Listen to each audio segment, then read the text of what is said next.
I'm going to critique this property, so if you decide to buy, design, or build a property yourself, you won't make the same mistakes. I'm Arvin Haddad. I'm the How to Buy a Mansion guy. I've critiqued over 1,000 mansions. Let's watch this one together. Entering through its own private, double-gated street.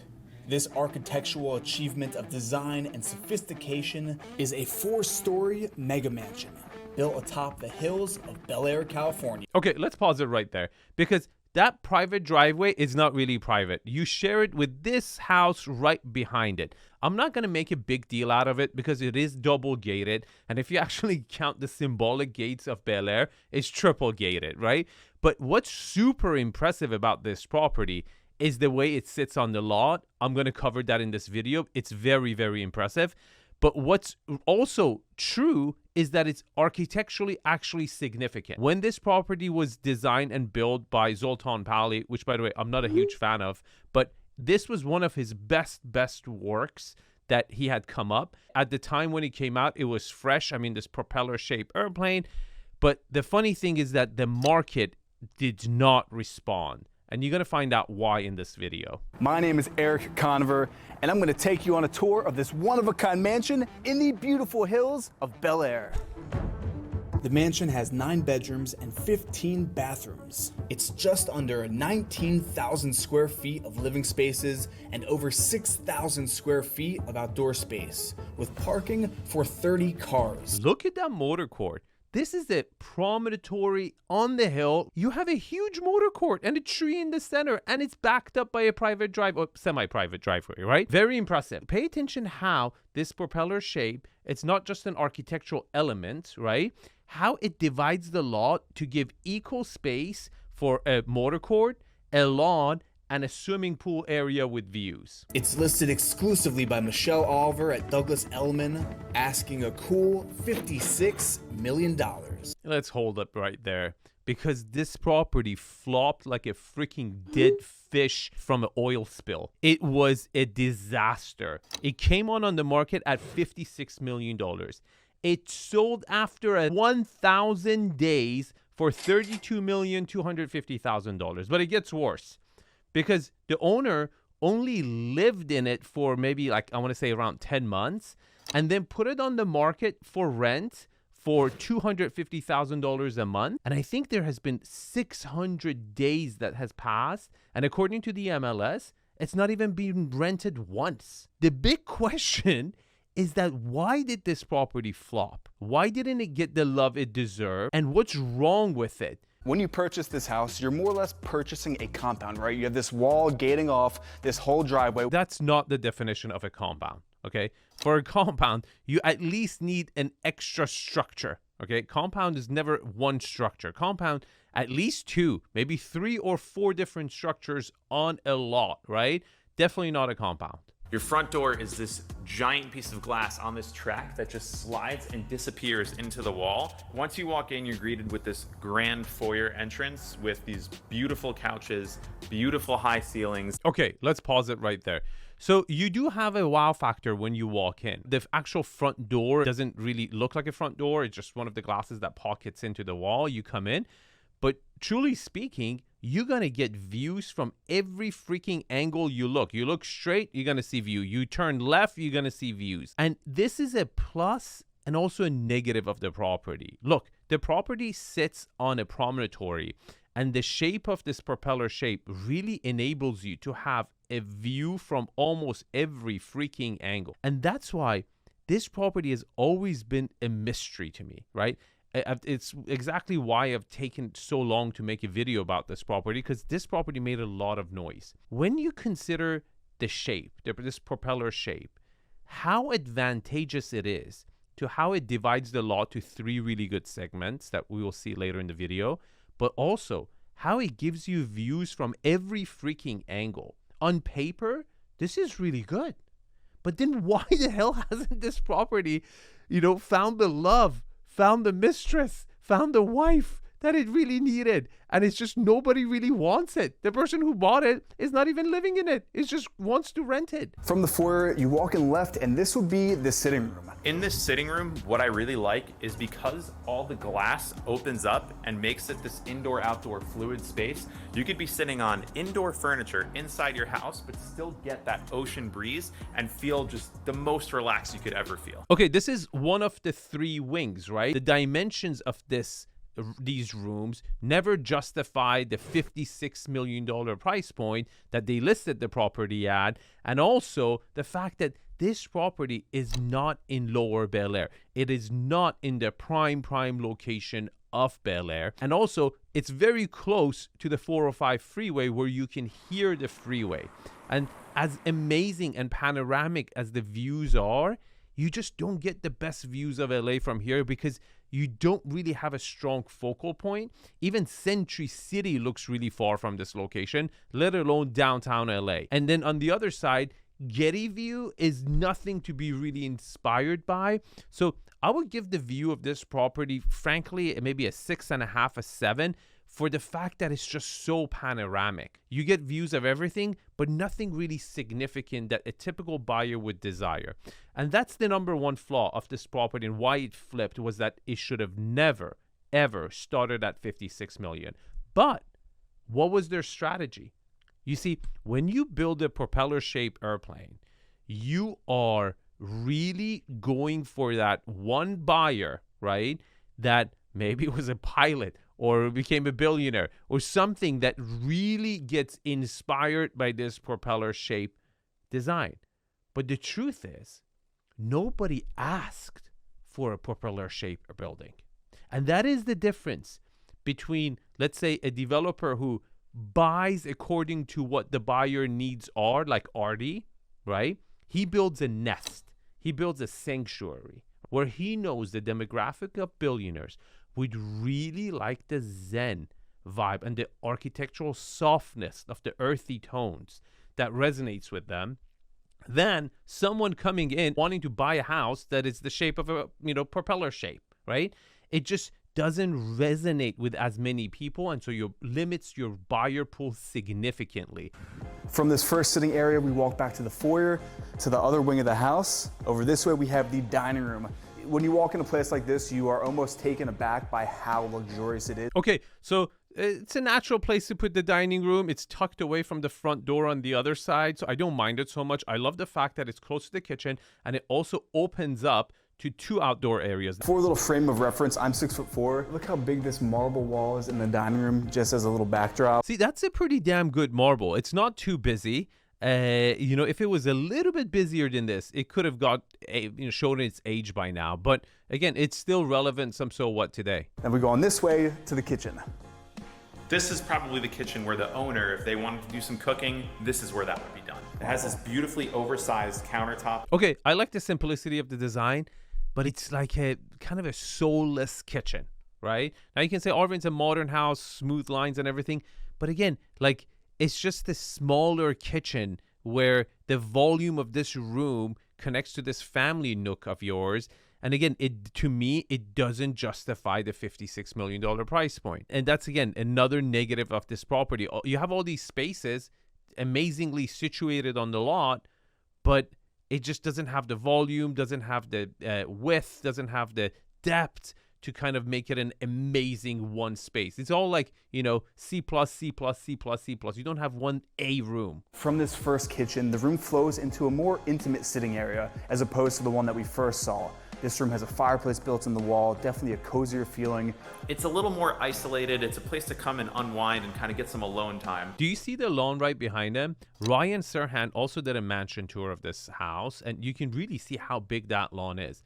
And it's really impressive. Again, if we see it from the bird eye view, you have perfectly shaped spaces that connect the indoor to the outdoor from every direction. So in my heart of hearts, during the design phase, on paper, when you're kind of sketching this out, I don't know if I would have had huge objections against this design. And it kind of questions my own judgments, right?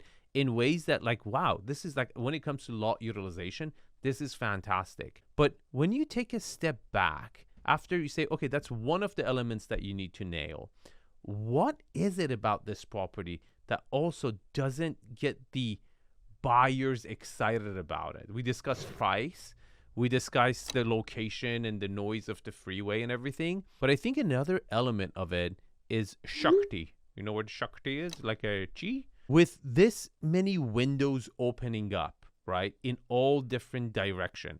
I'm a true believer of this. It doesn't really keep the energy in. And this is kind of solvable even with curtains. You could kind of purposely position curtains in certain places of the window to cover some of the space, keep the energy inside. But you could also do that with earthier material like natural wood panelings instead of curtains, right? That could pocket into the door and pocket out. But again, because they went with this whole glass look, I don't know if that would have been possible.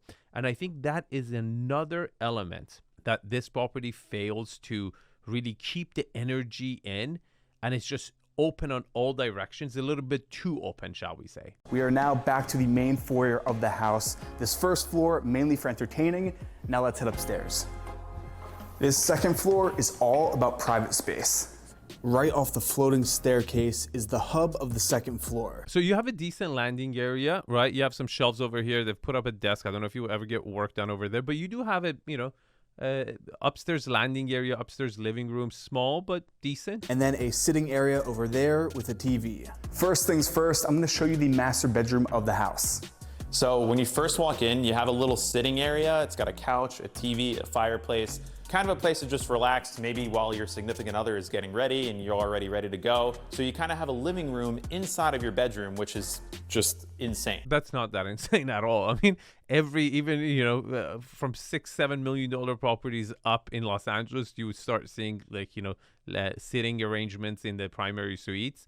It's not that big of a deal, and this one is actually kind of small. And moving through into the actual bed area, obviously this incredibly large bed with this oversized headboard here, kind of right in the center of the room. When the glass walls are open, that feeling of pure relaxation in the house, it's unparalleled. This is where the king and the queen of the castle wake up every day. This is if you're a billionaire, hundreds of millions of dollars. When you're worth that much money, this is the view you get when you wake up first thing in the morning. This is the way to start your day. You should want a better view, and this is a zoomed out shot. And from this primary bedroom, you're definitely going to be able to hear the 405 freeway. And, there's certain people who are even, worried about the pollution and the pollutants in the air that the freeway comes and it comes in and sits on your house and everything. Again, this is not a prime location within Bel Air. From the bedroom area, we're flowing right into the master bathroom. Very soulless. You see what I'm saying? Like, there's no character. You went with white quartz. It just doesn't have the, any warmth to it, and you're allowing the energy to go out. That's why, sometimes it's good to use a little bit of a darker material, right? When you have this many windows coming in and exposing a natural light coming in, you can give it a little bit more weight, right? To hold the energy in. Again, this is very uninspiring, primary suite, I would say. Centerpiece of the master bathroom is this egg-shelled soaking tub. Mike, I want to show you something we've never seen and something that we probably could never think of. Look at this. Oh my God, when was this filmed? Eric, you've not seen a freaking Japanese toilet? Come on, this has been around for at least 10-15 years. You have a shower fit for 10-15 people. No way, dude. That was 10-15 people in this shower? Two, maybe 3 if you're really lucky. 5 shower heads. You have this island to show off your Rolex, your jewelry, anything you want to have easy access to that you can see. When you go to Saks Fifth Avenue and you clean out their spring collection, this is where you come home and put it all. Floor to ceiling closet space, LED lights, the works. Do you notice this primary suite, bathroom, and walk-in closet has a little bit more warmth to it? They went for a Scandinavian design, which is lighter color woods and super simple. I don't think this choice of Scandinavian really did magic over here. It makes it a little bit warmer, but no cigar. All right, let's head back out to the foyer, to the third wing of the mansion, which is the guest wing. Do you see perfect division? On paper, it looks amazing.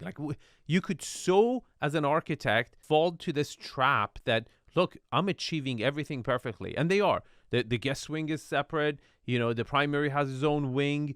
You have lot utilization, amazing. On paper, it's incredible. But the market did not receive it well. Now from the private top floor, let's go all the way to the downstairs, which is where all the amenities are. It's basically the entertainment hub of the house.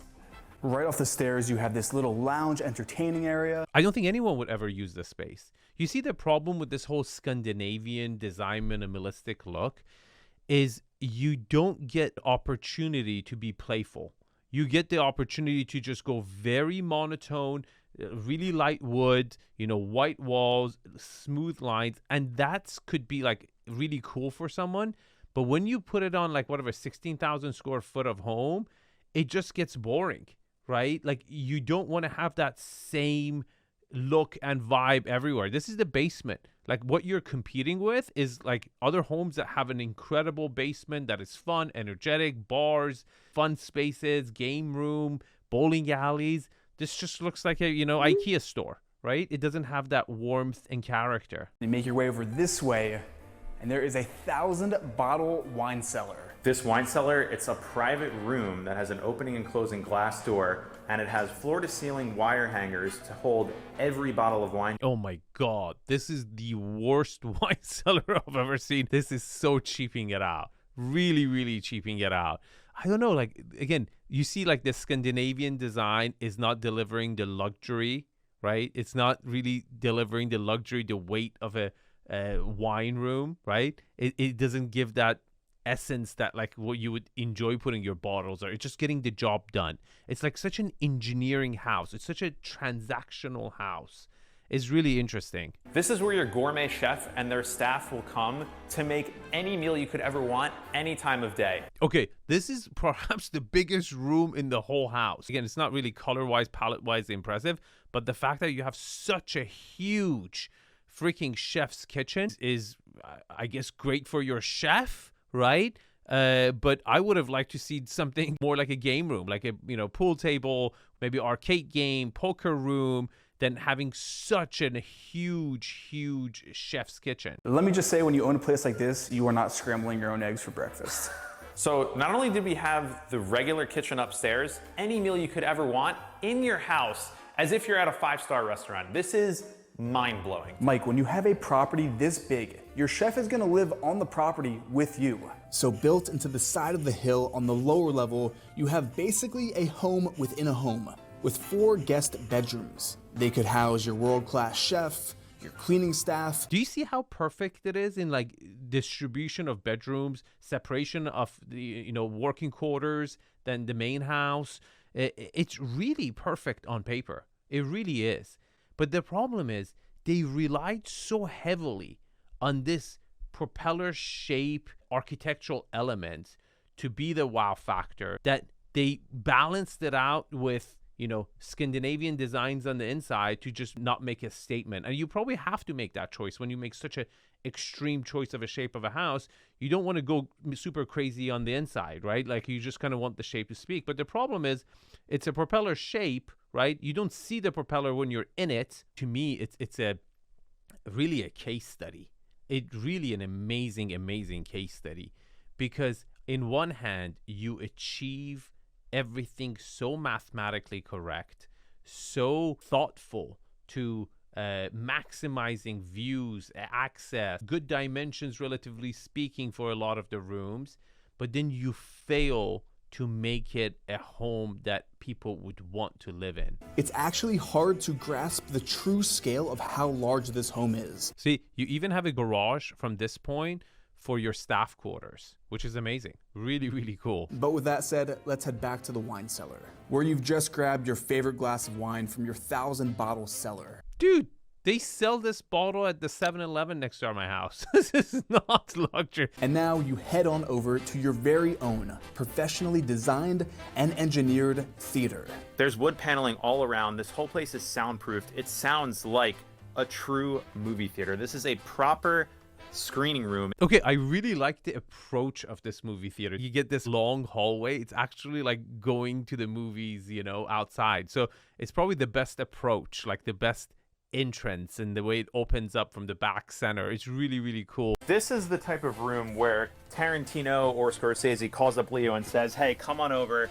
I got the first cut of the movie. Let's watch it. From the theater back out to the foyer, we head. Did you notice how narrow the hallways are in some of the rooms? And also the stairway. It's very, very narrow. Again, it's all dictated by the shape of the, propeller.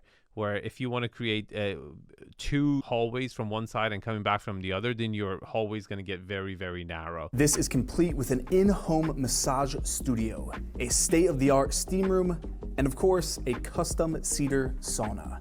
Moving from the hallway to your own private personal gym, this gym has a treadmill, elliptical, stationary bike, there's a full weight set, and honestly, this gym is big enough where you can customize it and put whatever you want in here. And like everything else in this house, this is a convertible indoor, outdoor gym. You could come out here on a nice sunny day, do your workout on the patio, beautiful views of downtown. That's not the downtown, that's Century City, I believe. But it's a pretty cool spot to put a gym. Let's head back up to the main floor for the main reason why you would spend $56 million on a house on a cliff in Bel Air. And probably the reason why you clicked on this video is for the pool, where you have the infinity pool going off to downtown in the distance. Another big factor here that's highly underrated is the privacy that you have. He's absolutely right about that. No one really looks into your property. You look into everyone else's property, but no one can look in. And that's amazing. That could be a deciding factor for, executive or celebrity, which we have plenty of in Los Angeles. That you can see from this pool is the Getty Museum, which is miles away from here. And on a clear day, you can even see the Pacific Ocean. Okay, we don't call this an ocean view. Like if you see a blue line in the horizon, 10 days a year, it doesn't count. And speaking of views, as the sun sets and the sky turns purple, the mansion at night lights up the hilltop and is a true entertainer's dream home. Guys, I was just watching the final edit and it just finally came to me. I learned something from my own video. Look, it's missing the heart of the house. Yes, the price was too high. Yes, the location is not perfect.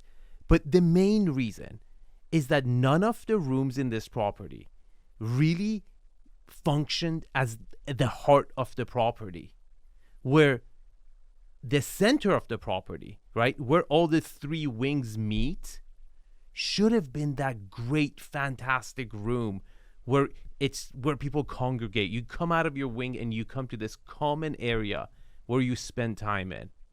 But the architects, in his quest for perfection, put the stairway in the center to give equal accessibility to every wing in every direction on every floor, and forgot about the heart of the house. This is one of my favorite videos on my channel. Check it out, and I'll see you guys in the comments. Thanks for watching.